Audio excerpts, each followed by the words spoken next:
Bonjour et bienvenue à Famille à la Une.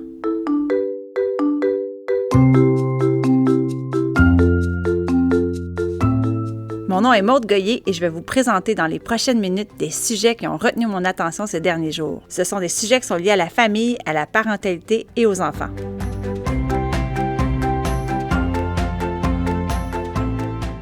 On entre dans la 3e semaine d'école. Comment ça va chez vous? Je veux dire, comment ça va à part la gestion du stress que votre enfant ne ramène la COVID-19 à la maison ou encore la gestion du nez qui coule de votre petit dernier? Ouf, on est à la mi-septembre et il me semble que j'aurais besoin de vacances. Les parents ont beaucoup de poids sur leurs épaules. Ils doivent en tout temps surveiller, contrôler, gérer tout ce qui est lié à la pandémie. Ça use, hein? Ceci dit, on n'est pas les seuls à traîner un boulet. Nos enfants, eux, littéralement, en portent pas mal sur leurs épaules matin et soir. Et je ne parle pas de leur résilience à suivre les consignes. Je parle du poids de leur sac à dos. Je ne sais pas si vous avez des enfants à l'école primaire ou secondaire, mais sous mon toit, j'en ai une en 6e année et un en secondaire 2. Tous les deux n'ont pas accès à leur casier à l'école. Les directions d'école font ce choix par mesure préventive. Cela évite que plein d'enfants ne se croisent en même temps dans la section des casiers, ce qui pourrait donner lieu à des rassemblements. La conséquence de cette décision? Les enfants se retrouvent à transporter tout leur matériel dans leur sac à dos. Et on s'entend, je parle des fournitures nécessaires pour la journée. Je me suis amusée à peser leur sac à dos à quelques reprises ces dernières semaines.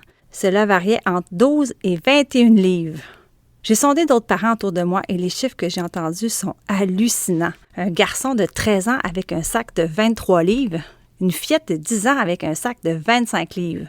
Et dire que, selon l'Association des chiropraticiens, les enfants ne devraient jamais porter un poids qui dépasse 10 % de leur masse corporelle. Autrement dit, un sac à dos de maximum 7 livres pour un enfant de 70 livres.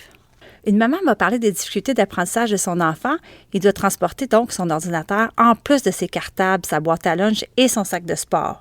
Une autre me disait que son enfant devait marcher 20 minutes matin et soir avec un sac de 15 livres vissé aux épaules. Certaines écoles ont des solutions. Des boîtes de carton ou des bacs de plastique sont placées sous les pupitres pour permettre aux écoliers d'y ranger leurs affaires. Des étagères murales ont été installées par certains enseignants et d'autres écoles, surprise, ont ajusté les horaires de cours et la disposition des casiers pour que les enfants restent dans leur groupe bulle et conservent l'accès à leur casier.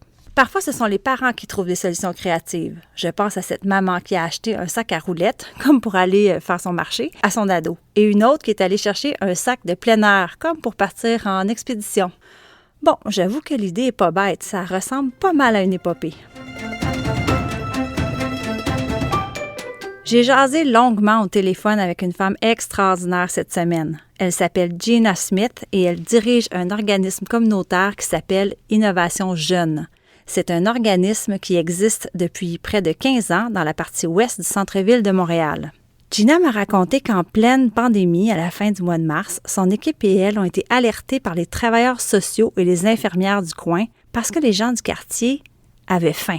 Il n'y avait pas de banque alimentaire dans ce secteur-là de la ville et les besoins atteignaient des sommets.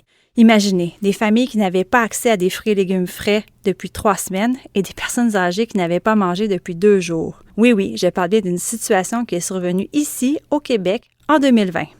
Gina a mobilisé ses troupes et 70 bénévoles se sont attelés à la tâche pour monter une banque alimentaire en quelques jours avec les moyens du bord.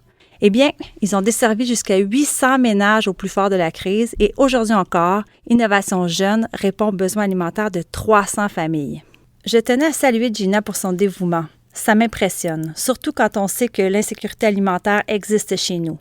Elle touche près d'1 Canadien sur 7, selon une étude révélée par Statistique Canada en juin dernier. Et ce sont les familles qui sont les plus affectées par cette problématique. Voilà bien une autre chose que la pandémie expose, les problèmes d'accessibilité à la nourriture. J'espère que les banques alimentaires se préparent pour le temps des fêtes. Ça risque d'être particulièrement pénible cette année.